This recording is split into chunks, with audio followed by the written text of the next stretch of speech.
And killed a person in the Jefferson Park area near campus. We'll take you to the scene. Melania Trump is breaking her silence. Hear what she has to say about her husband and the recent accusations against him. Adult film performers gathering to protest Prop 60. Why they say it's an issue of privacy, not safety. Annenberg TV News is next.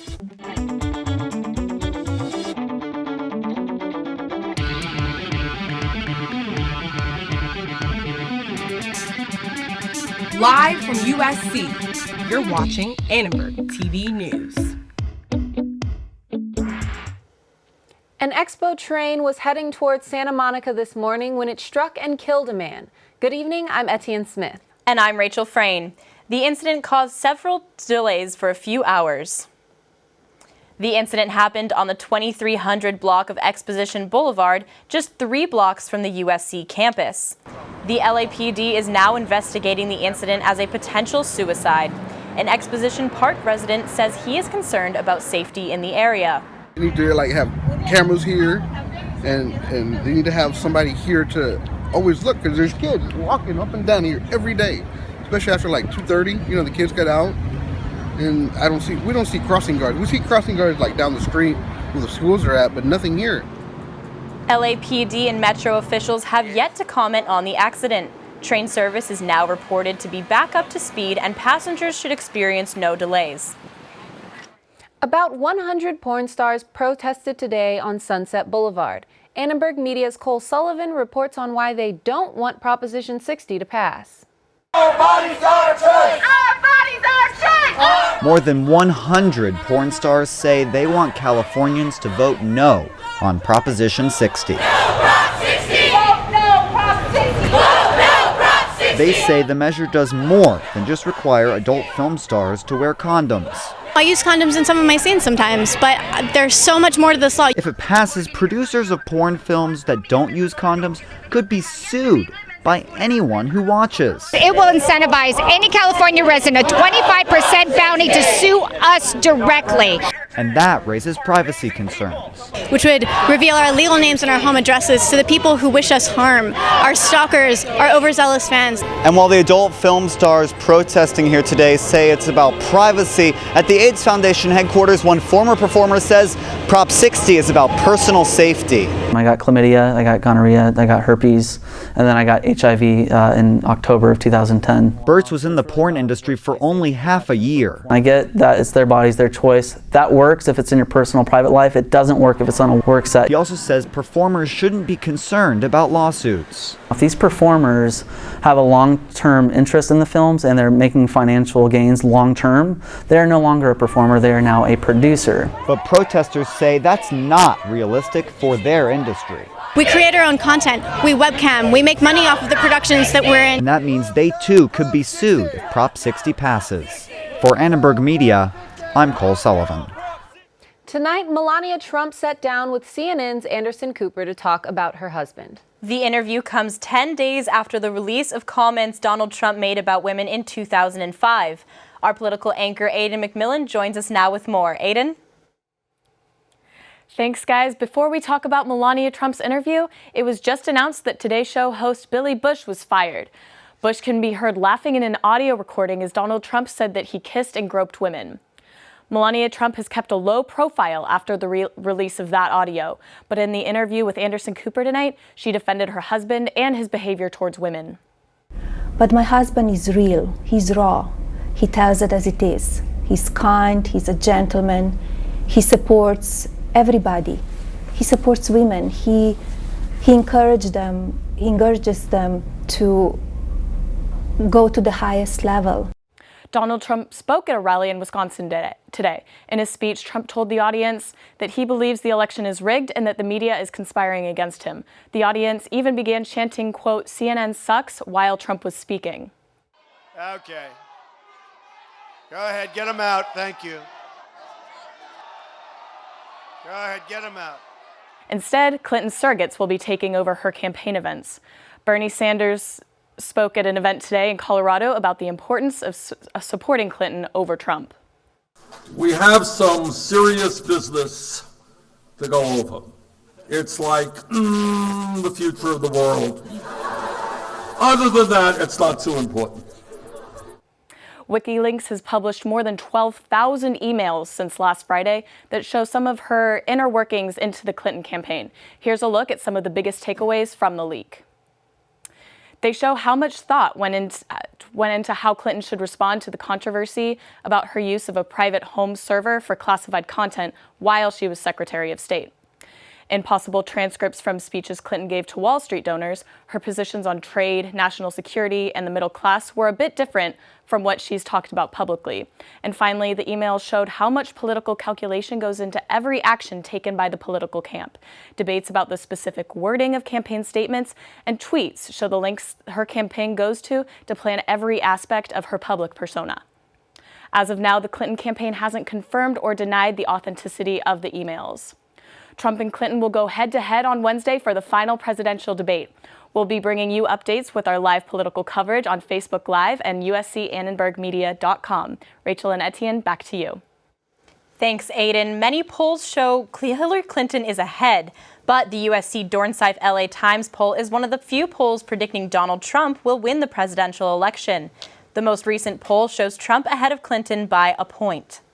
The survey asks questions like, what is the % chance that you will vote in the presidential election? Vote for Hillary Clinton, Donald Trump, or someone else? And the percentage that you think Clinton, Trump, or someone else will win. These questions are trying to measure enthusiasm for candidates and motivation for voting. For one political science professor, the poll design has potential, but can be confusing. I think it's a smart idea to try to measure it. I'm not convinced that the way they're doing it is accurate. They're asking about enthusiasm very straightforward, just saying, how enthusiastic are you? How much do you like this candidate? How certain are you that you are going to vote? People don't always know good answers to these questions. That may make the poll seem inaccurate, but those working on the survey make the data gathering transparent to understand how it is collected. That they wanted to make sure that people had the opportunity to understand the specifics of how the poll was done in a way that most polls are not willing to do. We wanted to get reaction to the results of the poll showing Donald Trump ahead. Actually a little surprised, I guess, based on what I've seen, recently. So I would be a little, shocked in knowing that he could actually be ahead, especially with what's come out in the past couple of weeks. Question a little bit. But I mean, before making any serious claims, I'd do some research. You can find out more about the survey on our website, USCAnnenbergmedia.com. Police are searching for suspects tonight in the deadly shooting of a man in his 30s over the weekend, just blocks away from USC. Community members set up a memorial of candles and flowers at the scene of the shooting. LAPD says the victim was approached by the gunman on West 35th Street early yesterday morning. The shooting happened on West 35th Street and Normandy Avenue, not far from USC's campus. LAPD revealed no more information about the person or the persons responsible. This week is Sexual Assault Awareness Week on campus. The undergraduate student government is hosting a series of events to encourage students to take a stand against sexual assault. Annenberg Media's Mary Targonsky O'Brien shows us how art is playing a crucial role. USG is kicking off their week of awareness with an art show, featuring work from students and survivors of sexual assault. The event organizer, Carrie Zhang, says art is the best way to share the difficult emotions that come with sexual assault. Art is an expression of emotions and thoughts and places and experiences in means that are very individualized and catered to the specific person who is making the art. So I think it's important that their narratives and stories are told in a way that is comfortable to them and shown to people so that more people can be aware of these issues and cognizant of how these issues make people feel. Sexual violence is an issue that affects college campuses throughout the nation, including USC. Today, we're at the It Ends Here art show, where students are showing their support for victims of sexual assault. Across the country, especially at college campuses, sexual assault is a real problem, and that happens at every college campus, just as I said. So I feel in collaboration, we're able to get more minds put together to get ideas and to kind of help get that initiative out there. USG also set up a teal wall in the VKC courtyard. Students can come all week, take a photo, and pledge to take a stand against assault. This in particular is kind of trying to emulate the Paul Smith pink wall, and just trying to get people to take photos in front of it and to try and kind of get everyone to rally behind this cause. If you or someone you know needs to speak with someone about an act of sexual assault at USC, contact the Relationship and Sexual Violence Prevention and Services. For Annenberg Media, I'm Marie Targonsky O'Brien. The high school graduation rate is at an all-time high. Hear why President Obama says it could be even better. Sharp left, straight. And Annenberg Car Media crashes are the reporter- leading cause of death among teenagers. Coming up, we're going to show you what a distracted driving course looks like. And Annenberg Media reporter Ryan Thompson traveled to Tijuana to talk to Haitian refugees there. We'll talk with him live about what he uncovered.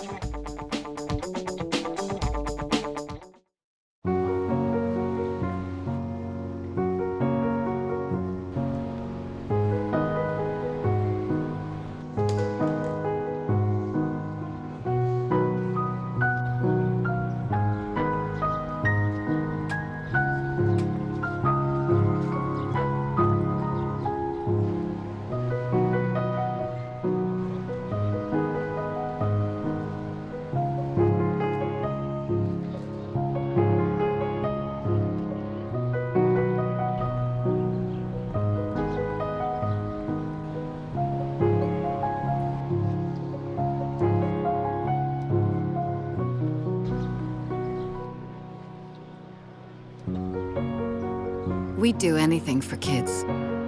Yet 1 in 5 children in the U.S. struggle with hunger. Help end childhood hunger near you. Learn how at feedingamerica.org.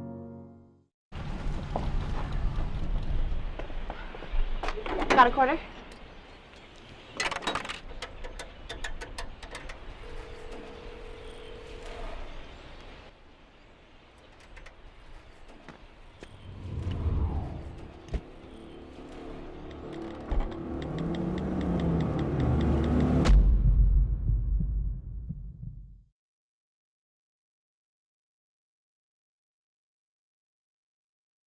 In honor of National Teen Driver Safety Week, the California Highway Patrol is teaming up with organizations to teach young adults about responsible driving. Annenberg Media's Lauren Day talked to those who've lost loved ones to find out what's at stake. Students at Birmingham High School in Van Nuys hit the road today And you just hit that cone. to learn more about the dangers of distracted driving. It's tragic. You have to make that notification to a parent. It's the last thing you want to do. One mother knows that phone call all too well. She lost 2 of her children to car crashes. Both involved a distracted driver.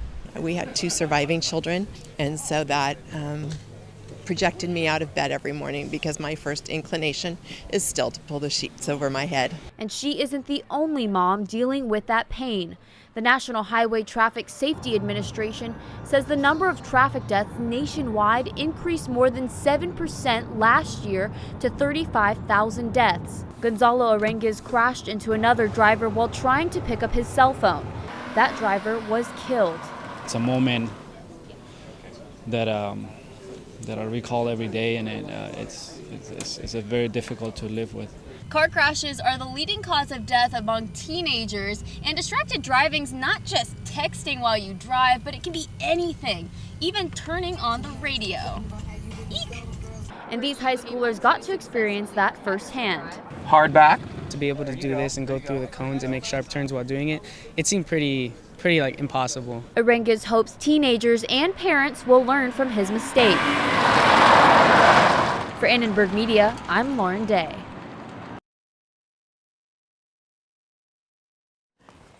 Thousands of Haitian migrants are flooding Tijuana looking for shelter on their trek to the United States. Annenberg Media reporter Ryan Thompson visited Baja California to get closer to the story.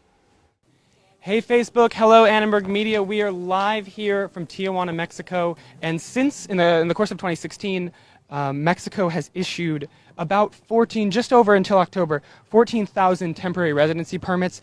This is a women's only shelter. The women are inside. Let's continue down the street and go to another migrant shelter.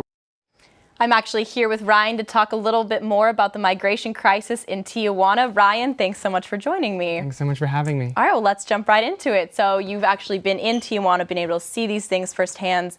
Can you kind of explain to those of us who aren't following closely what's going on?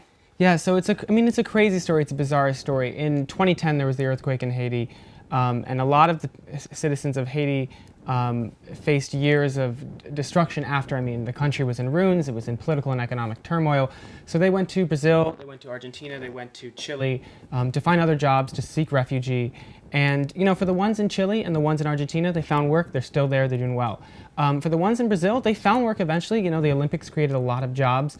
But in the past year, the country has seen a lot of political and economic fallout. And the Olympics are over, the jobs are gone, so these refugees have decided to go north, they've decided to join their family in the United States, and the path to that is through Mexico, so they're all congregating down in Baja California region. Right, and definitely not a desirable situation. Can you talk a little bit about the sentiment in the shelters and on the streets there? The people there, they don't like life in Mexico. They're Haitian, they don't even eat Mexican food, they refuse to, they'll only eat their own food, but we'll talk about that later. So they're there in Haiti, they just want to get to the United States. They want to go to these regions with huge Haitian populations that a lot of their family members are already in. That's cities like Boston, cities like New York, and Miami.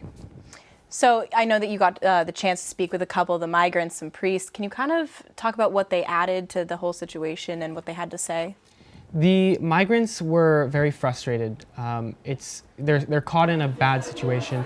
Mexico is allowing about between 200 and 300 migrants to cross between Guadalupe and Mexico each day. The United States is only processing 110 cases in the Baja California region to enter the United States each day. So you can do the math. There's this bottlenecking that's happening in the region, and the city of Tijuana, the city of Mexicali, they don't have the resources to support these migrants. So these migrants are sort of stuck. They don't speak Spanish, a lot of them. They're caught in a lot of communication issues, and they just want to go seek this life in the United States. A lot of the migrants would talk about, the ones I talked about, they would talk about notre vie, another life. They would talk about la vida americaine, and they want to seek this American dream that they've learned so much about and that they want to eventually have. Right, so you touched on this a little bit before, but can you walk us through the process of going from Haiti and making your way to America? Sure. So the earthquake was in February of 2010. 2011 was a hard year for Haiti, as was 2012. But in those years, 2011, 2012, they left Haiti and they went to South America. Like I said, some of them went to Chile, some went to Argentina, but a lot of them, and I'd say all of the ones for the most part that are in Tijuana right now, went to Brazil. And they found work in Brazil. And then around May of last year is when some of the issues started to happen, and that's when the CBP, Customs and Border Patrol for the United States, really started to receive this huge uptick in cases and Haitians seeking asylum in the United States. Perfect. Okay, well, thank you so much for joining me today, Ryan. That was great. We're going to head back over to the desk to you, Etienne. Thanks, Rachel. Now let's hear about what weather we can expect for the next week and toss it over to our weather anchor. What do you have for us, James? Yeah, it was a little bit rainy this morning, but we have since cleared out. Going to have some nice weather over the next week. Up in Northern California, they actually have been starting to get some snow up in the Sierra Nevada, so that is great for all of our friends in NorCal. But let's go outside right now to our current conditions. We've got fair sunny skies, 69 degrees, so pleasant temperature. But again, we are humid at 73%. Now as we head over to the big map, let's go over to the east.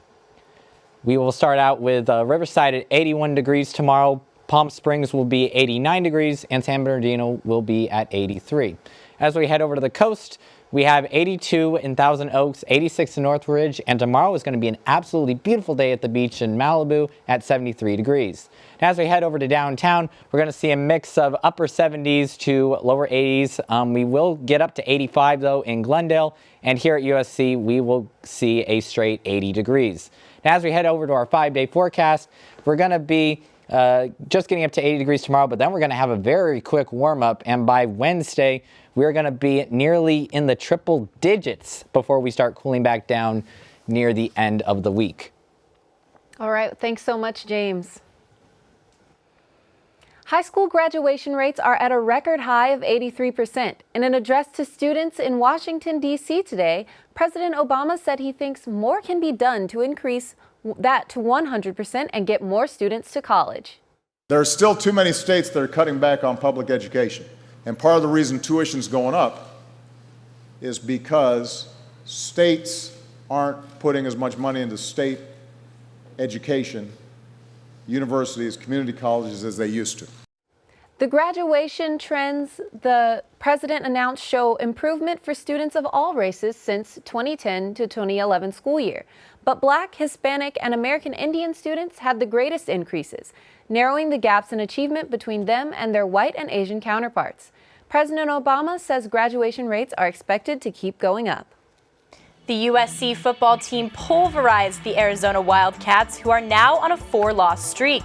Let's toss it over to our sports anchor, John Marcus. Thanks, Rachel. Well, that's right. The Trojans have won 3 in a row, and they're happy to now be on the bye week. And in Marcus's moment, we take a look at last night's NLCS matchup. Why is Connor having trouble focusing in school? Having trouble finding Connor's middle school? Would you like directions? No, why is Connor having trouble focusing in school? Finding lowest airfare to Istanbul. No, I'm tired of fighting with him over homework.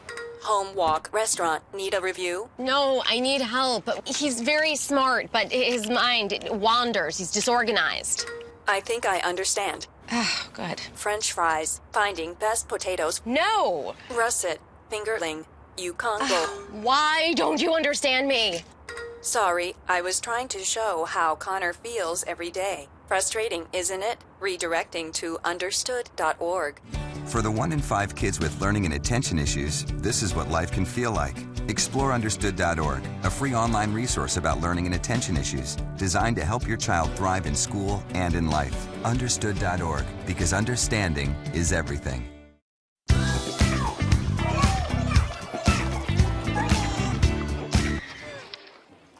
Looks like it's done.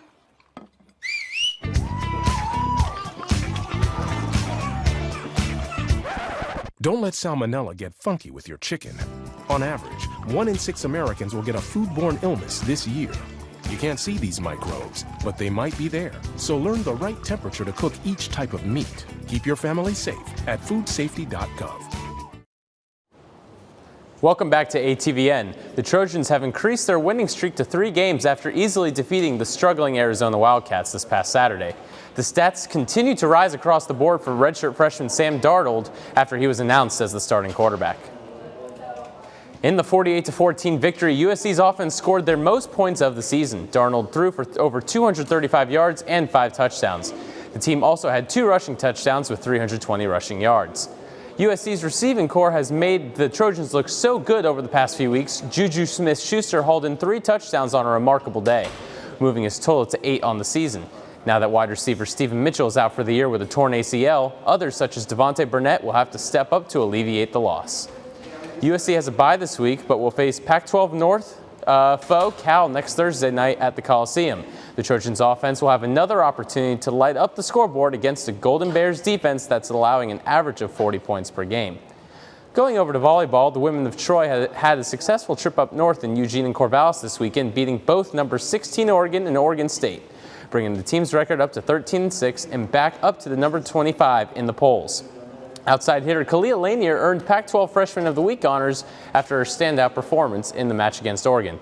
Lanier had a career-high 23 kills along with 8 digs. She now has 9 double-doubles on the year.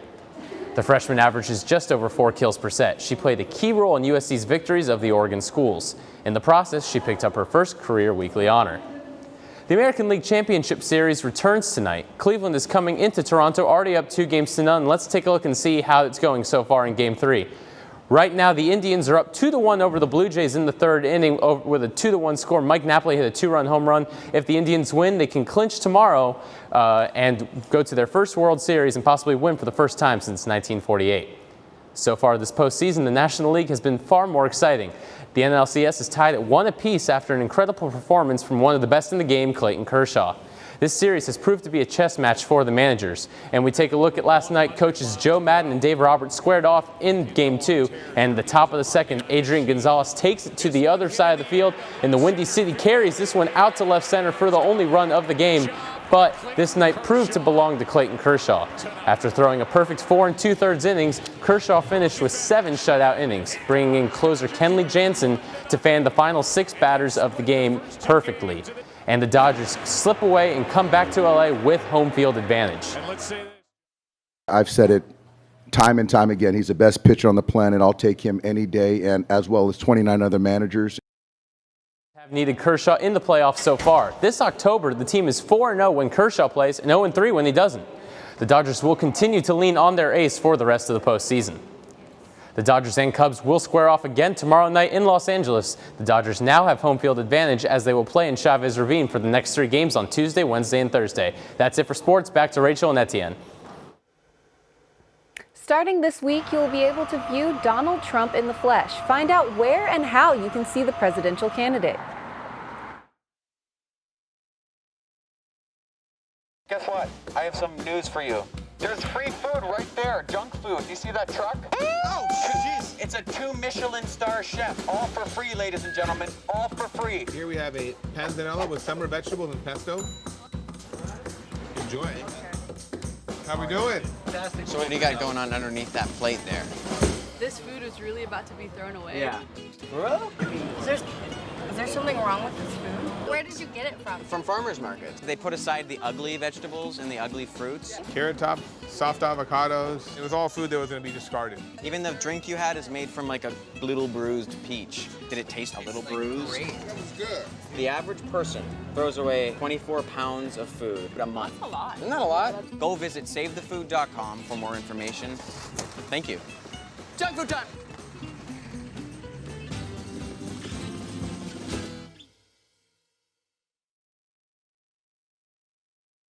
Adventure can be found anywhere, but the best place to start is in the forest. I spy something beginning with S. Snow? No. Snow-covered trees. Nothing to do with snow. Head outside to discover incredible animals and beautiful plants that come together to create an unforgettable adventure. Wow. So grab your loved ones. Don't even. And explore a world of possibilities. Come on, this way. Visit discovertheforest.org to find the closest forest or park to you.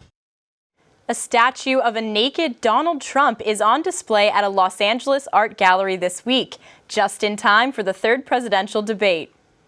Julian's Art Gallery is showing off the racy statue in their storefront window. It's set to be auctioned off this Saturday. So we have a conservative pre-sale auction estimate of 10 to 20,000 on it, but there's already several bids and we have a lot of people coming to bid live at the auction. So we suspect it could even go as high as 50 to 100,000 during the live sale this upcoming Saturday. Proceeds from the sale of the statue will go to an immigration policy organization. Now, Etienne, I'm curious, would you bid on the statue? I definitely don't want that in my house. I don't know, could be interesting. What about you? You know, it's creepy. I cannot wake up in the morning, walk down, get my coffee, and then it's there. Oh, that would just be terrible. All right, well, thanks for watching Annenberg TV News. From everyone at Annenberg Media, I'm Rachel Frayne. And I'm Etienne Smith. You can watch us on the web at uscannenbergmedia.com. Good night.